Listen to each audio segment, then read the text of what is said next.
yang dengan debat tersebut membuat saya viral. Dari sekian pembicara, alhamdulillah saya paling viral waktu itu. Saya bersyukur kepada Allah, Pak Pendeta, dengan dialog itu membuat saya bisa keliling dunia memberikan ceramah sampai ke 4 benua. Mulai dari benua Asia ini, benua Australia, benua Amerika, dan benua Eropa. Itu latar belakangnya adalah karena jasa Syekh Google dan juga Syekh YouTube. Nah, itu berjasa banget bagi ya memviralkan seseorang.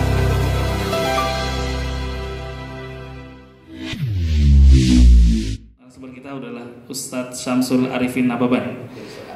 Oke, waktu dan tempat kami persilakan 10 menit dari sekarang.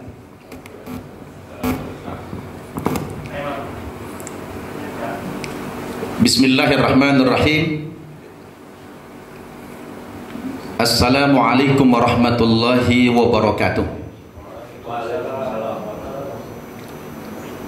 Selamat pagi kepada kita semuanya. Alhamdulillah alladzi jama'ana fi hadzal makan at-thayyib linaquma bid-da'wati ila Allah ala basiratin wa bi kulli hikmatin. Segala puji bagi Allah Subhanahu wa taala yang telah mengumpulkan kita di tempat yang baik ini untuk menegakkan dakwah di jalan Allah Subhanahu wa taala dengan hujjah-hujjah yang benar, dengan kalimat-kalimat yang penuh hikmah.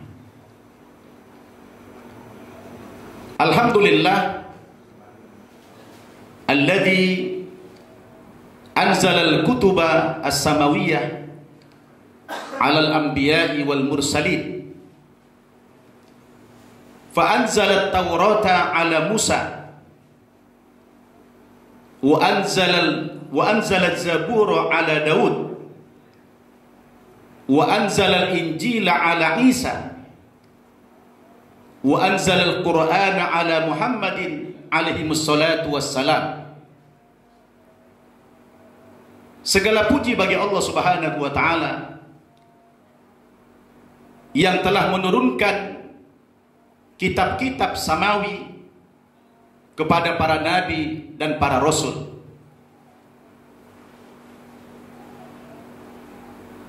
Yaitu Allah Subhanahu wa taala telah menurunkan Taurat kepada Nabi Musa, menurunkan kitab Zabur kepada Nabi Daud, menurunkan kitab Injil kepada Nabi Isa, dan menurunkan Al-Quran kepada Nabi Muhammad alaihi wassalatu wassalamu jami'an. Wa ashhadu an la ilaha illallah al-ahadus samad alladzi khalaqa adama biduni abin wa bila ummin wa khalaqa Isa min ummin bila abin wa naja Ibrahima min wasati an-niran. Saya bersaksi bahwa tidak ada Tuhan selain Allah Subhanahu wa taala yang Maha Esa, yang telah menciptakan Nabi Adam tanpa bapa dan tanpa ibu, dan juga menciptakan Nabi Isa dari seorang ibu tanpa bapa, dan yang menyelamatkan Nabi Ibrahim di tengah-tengah kobaran api. Wa asyhadu anna Muhammadan abduhu wa rasuluh khatamul anbiya'i wal mursalin alladzi la nabiyya ba'da wa la rasula ba'da. Dan saya juga bersaksi bahwa Nabi Muhammad sallallahu alaihi wasallam adalah penutup para nabi, yang tidak ada nabi dan tidak ada rasul sesudah beliau. Amma ba'du, Rabbi syrah li sadri wa yassir li amri wahlul 'uqdatam min lisani yafqahu qawli. Yang saya hormati Ketua Arimatea selaku penyelenggara dialog lintas agama pada hari ini, hari Selasa tanggal 6 Februari tahun 2025. Yang saya hormati segenap panitia dan juga tuan rumah, dan yang kita muliakan para pembicara, baik dari pembicara Muslim maupun pembicara Kristen. Di samping kiri saya ada Profesor Dr. Egy Sujana. Di depan saya ada dua pembicara Kristen, Pendeta Morowali Yanto Matalu, PhD, dan juga Pendeta Dr. Moses Wibowo. Dan tidak lupa yang kita banggakan, Ustadz Adnan Fairuz selaku moderator kita yang sangat bijaksana dan yang sangat saya muliakan, para hadirin yang hadir mengikuti dialog lintas agama di pagi hari ini. Alhamdulillah, bagi saya pribadi, dialog lintas agama yang seperti ini sudah yang kesekian kalinya. Bahkan kalau boleh saya mengatakan, sepertinya ada dialog lintas agama pertama kali diadakan di Indonesia itu tahun 2004, yang diselenggarakan oleh Arimatea juga, yang waktu itu tempatnya di Asrama Haji Pondok Gede, dan salah seorang debator waktu itu saya pribadi, dengan mengambil tema debat mu'allaf versus murtadin. Waktu itu ada 3 ustadz dan 3 pendeta, yang masing-masing ustadz ini mantan Kristen dan pendeta itu mantan Islam. Yang dengan debat tersebut membuat saya viral. Dari sekian pembicara, alhamdulillah saya paling viral waktu itu. Saya bersyukur kepada Allah, Pak Pendeta, dengan dialog itu membuat saya bisa keliling dunia memberikan ceramah sampai ke 4 benua. Mulai dari benua Asia ini, benua Australia, benua Amerika, dan benua Eropa. Itu latar belakangnya adalah karena jasa Syekh Google dan juga Syekh YouTube. Nah, itu berjasa banget bagi ya memviralkan seseorang atau juga menghancurkan seseorang. Saya sangat menyambut baik program dialog lintas agama yang semacam ini, yang selama ini bagi masyarakat Indonesia masih dianggap tabu, dianggap sesuatu yang mengkhawatirkan. Nanti akan terjadi debat kusir, akan provokatif, akan saling menghina. Oh, tidak seperti itu. Al-Quran yang menjadi pedoman mutlak kaum muslimin sangat melarang mengejek, menghina agama atau sembahan umat lain.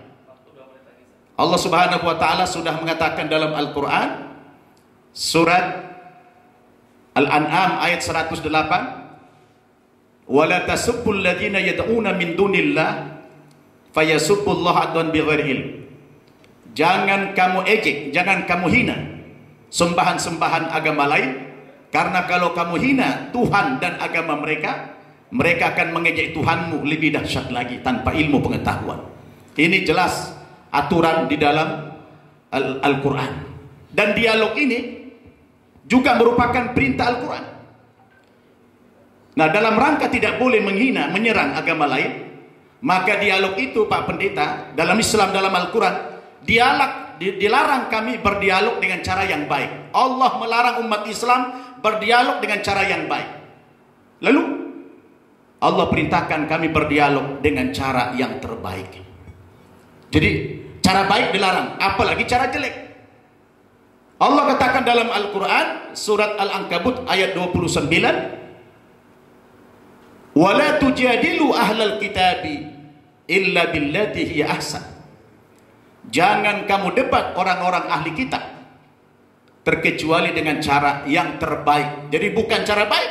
Allah melarang kita berdebat dengan cara yang baik, tapi perintahnya dengan cara yang terbaik. Artinya apa? Kita memilih kata-kata yang terbaik, kalimat yang terbaik, materi yang terbaik, yang tidak menyerang dan tidak menyinggung agama yang lain.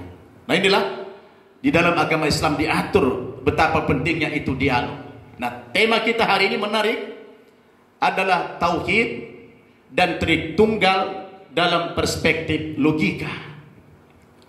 Saudara, kalau kita bicara logika, agama Islam ini adalah agama yang sangat menghargai dan mengapresiasi yang namanya akal. Bahkan syarat beragama dalam Islam itu adalah orang yang berakal sehat. Sebab ladina liman la aqlala, tidak dianggap beragama orang yang tidak punya akal. Jadi orang yang tidak punya akal tidak penting beragama. Maka semua perintah dalam Islam, terutama perintah dalam menjalankan ibadah, selalu disertakan syarat melaksanakan ibadah itu apa? Namanya akil balik. Harus sehat akalnya dan cukup umur. Jadi kalau ada orang belum sehat akalnya, katakan seperti anak-anak, dia tidak dibebankan agama oleh Allah Subhanahu wa taala. Maka kalau ada anak kecil yang belum cukup umur meninggal, dia tidak ada pertanggungjawaban apa-apa di hadapan Allah Subhanahu wa taala kelak. Jadi kalau orang mau sholat, wajib syaratnya apa? Akil balik. Akil artinya berakal sehat. Berapa umur seseorang dianggap sudah cukup akalnya sehat? Ya sekitar 12 tahun ke atas.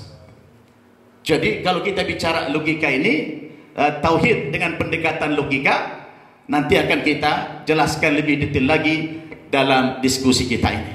Demikian pengantar saya. Wassalamualaikum warahmatullahi wabarakatuh.